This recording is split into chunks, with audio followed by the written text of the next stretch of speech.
Bismillahirrahmanirrahim. Assalamualaikum warahmatullahi wabarakatuh. Pemirsa, saya ada buku ini, Quranic Inspiration. Jadi inspirasi dari Al-Quran. Ini ada subjudulnya adalah meresapi mana ayat-ayat penggugah jiwa. Ini dikarang oleh Bapak Didi Junaidi. Buku ini di pengantarnya, ini kata pengantarnya oleh Profesor Dr. Nasaruddin Umar, MA. Ini buku ini Inspiration. Ini cukup bagus. Buku ini diterbitkan di tahun 2014 oleh PT Alex Media Kompatindo Jakarta. PT Kompas ya. Ini anggota IKAPI. Ini lumayan buku ini. Isinya 219 halaman buku. Ini buku cukup bagus. Ini inspirasi dari Al-Quran. Ini menggambarkan inspirasi dari Al-Quran, berapa yang menjadi ayat-ayat penggugah jiwa orang. Jadi buku ini menggambarkan isi Al-Quran, bahwa ayat-ayat Al-Quran ini cukup mampu menggugah hati kita.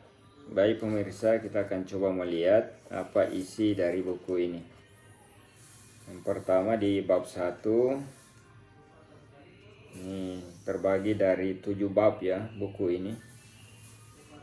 Ini bab 1 tentu pendahuluan. Kita akan coba di bab 1 di sub bab 1.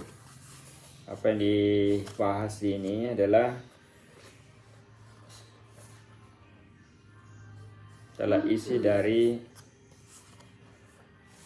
surat pertama, ayat pertama yang turun sebagai dari Al-Quran itu. Apa itu? Itu adalah surah Al-Alaq ayat 1-5 yang berbunyi Iqra bismi rabbikal ladzi khalaq khalaqal insana min 'alaq Iqra wa rabbukal akram alladzi 'allama bil qalam 'allamal insana ma lam ya'lam. Apa artinya? Itu perintah bacalah. Ini luar biasa nih, perintah bacalah. Itu ayat pertama. Jadi Rasulullah disampaikan wahyu oleh Allah melalui malaikat Jibril. Perintah pertama adalah membaca. Bacalah. Nah, tentu bacalah di keseharian kita adalah ya baca buku, membaca. Tetapi makna sebenarnya dari bacalah di sini adalah tentu bukan cuma semata membaca letterlek begini. Kan? Kenapa demikian? Karena kalau cuma membaca letterlek, seperti dalam sejarah kita ketahui bahwa Rasulullah itu adalah seorang ummi, seorang yang buta huruf, tidak tahu membaca. Huruf-huruf.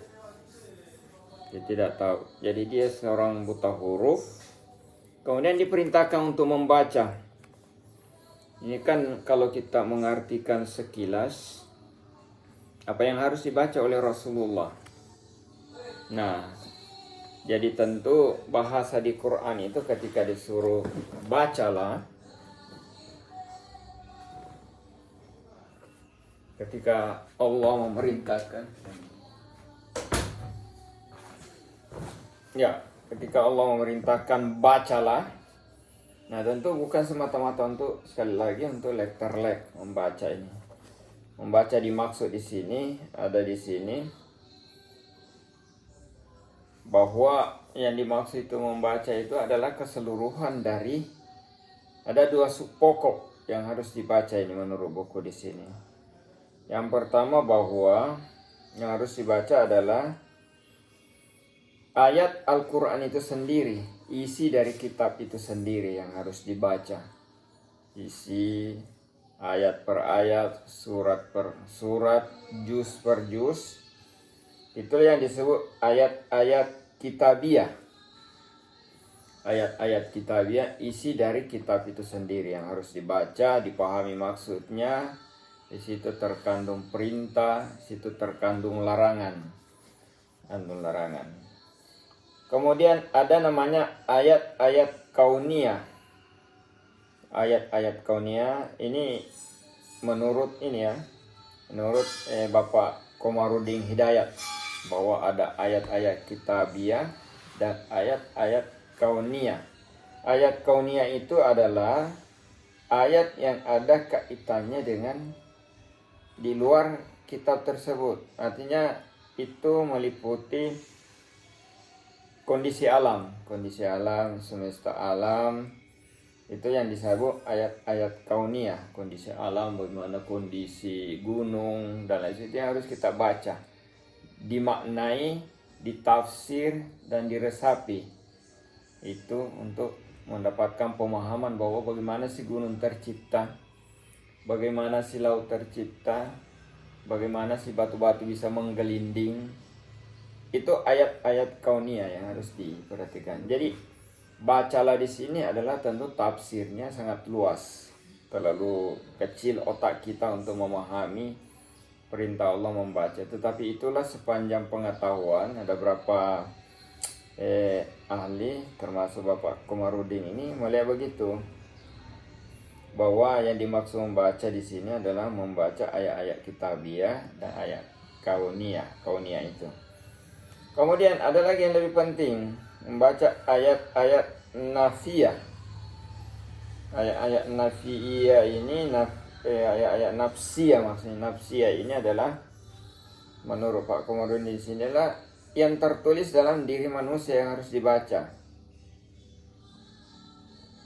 Terus itu apa yang ada di dalam struktur tubuh kita, apa yang ada di dalam tubuh kita, bagian-bagian tubuh kita, itu nafsiyah maksudnya di buku ini. Ya. Kemudian ada lagi satu, ayat-ayat ijtimaiyah, tarikhiyah, yaitu wahyu yang bekerja melalui hukum sejarah. Ya, apa yang sudah lampau terjadi itu merupakan pendalaman sejarah. Itu yang harus dibaca, dipahami, ditafsirkan. Ya, mungkin bahasa sederhananya, contoh sederhananya misalnya membaca prasasti. Dengan prasasti itu kemudian membaca fosil yang ada, kita akan melihat struktur bumi dulu bagaimana di sini, bagaimana kondisi bumi di sini, bagaimana itu Pulau Jawa yang dulunya dikatakan menyatu dengan Eropa, Asia, kemudian terpisah sedemikian. Itu yang harus dimaknai, Jadi perintah membaca pada tersebut juga bisa dimaknai bahwa setiap manusia harus membekali dengan ilmu pengetahuan. Itu bacalah. Jadi istilahnya bekali dirimu dengan ilmu pengetahuan. Ya, ini buku ini mengatakan demikian ya, bahwa maksudnya setiap manusia itu harus memahami pengetahuan. Nah, bagaimana supaya kita punya pengetahuan itu tadi? Membaca kitab-kitab yang ada, kemudian memahami kondisi alam semesta, pemandangan alam dan lain sebagainya, kemudian memahami diri sendiri ini bagaimana, struktur tubuh sendiri, kromosom ini bagaimana, darah bagaimana, rambut bagaimana, mata bagaimana, yang lain sebagainya. Kemudian struktur sejarah tadi, bagaimana memahami kejadian-kejadian yang lalu sebagai jadi pembelajaran, bagaimana kaum Sodom diasap, bagaimana kaum Lut diasap, bagaimana kaum Musa diasap dan lain sebagainya. Itu merupakan bagian dari bacalah. Jadi membaca sejarah, membaca peristiwa-peristiwa masa lampau untuk dijadikan pelajaran untuk masa yang akan datang. Itu perintah membaca. Bacalah. Jangan lagi kejadian-kejadian jelek mau terjadi ke depan, jadikan pelajaran. Itu yang dimaksud itu. Makanya Quran memerintahkan itu membaca, itu hal yang paling pertama diminta. Sehingga belajar itu penting. Belajar. Kita disuruh untuk belajar terus. Membaca tersebut. Termasuk proses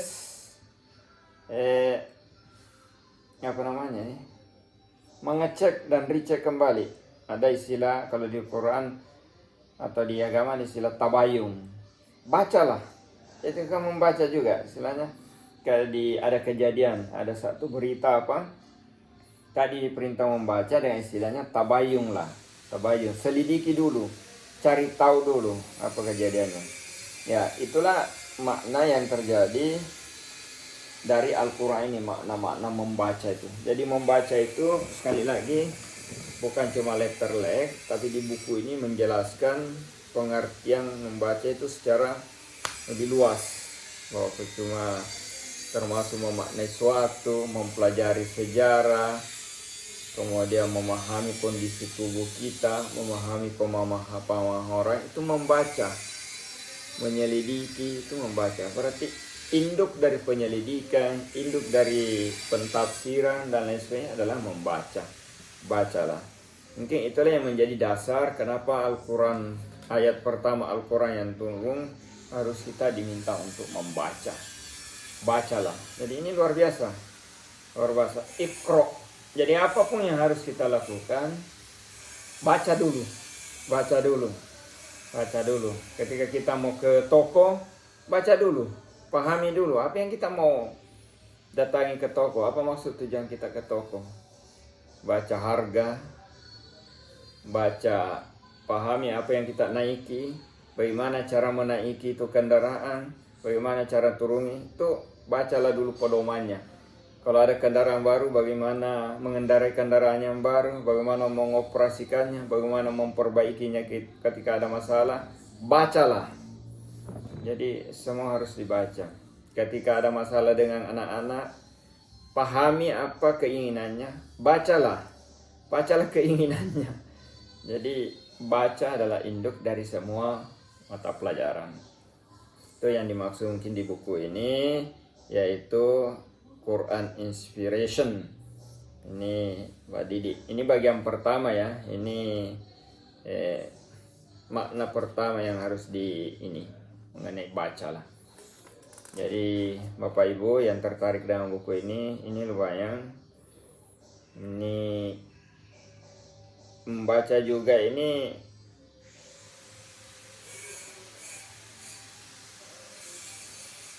ada disampaikan oleh hadis Al-Bukhari ya.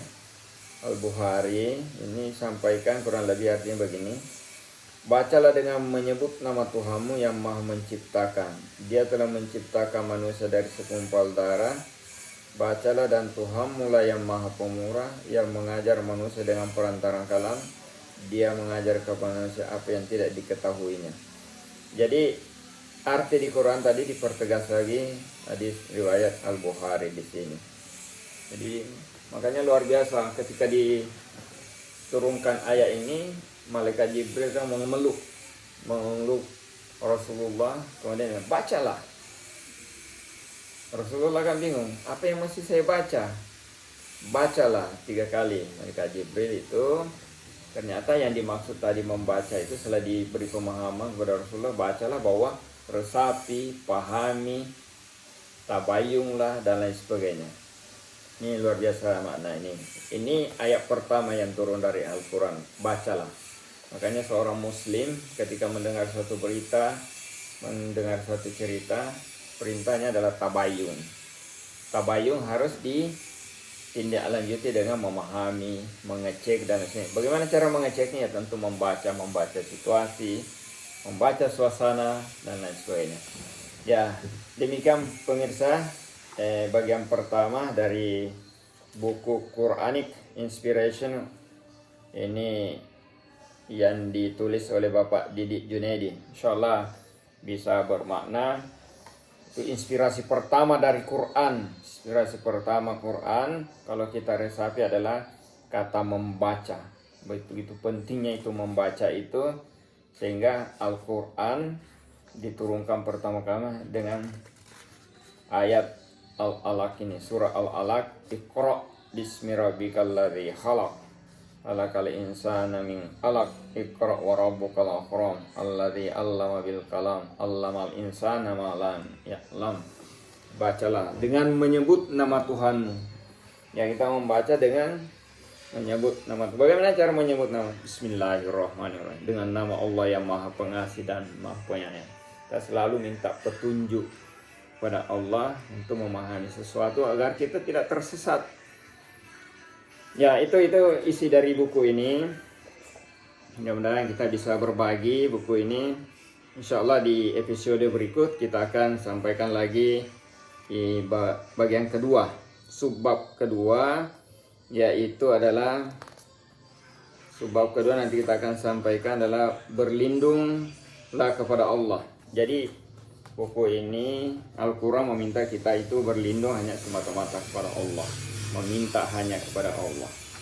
Kali demikian pemirsa, insyaallah kita akan lanjutkan nanti di episode berikut. Mudah-mudahan bermanfaat. Ini secuil penjelasan, tapi buku ini luar biasa. Mari kita berbagi pengetahuan dalam buku ini. Demikian, Assalamualaikum warahmatullahi wabarakatuh.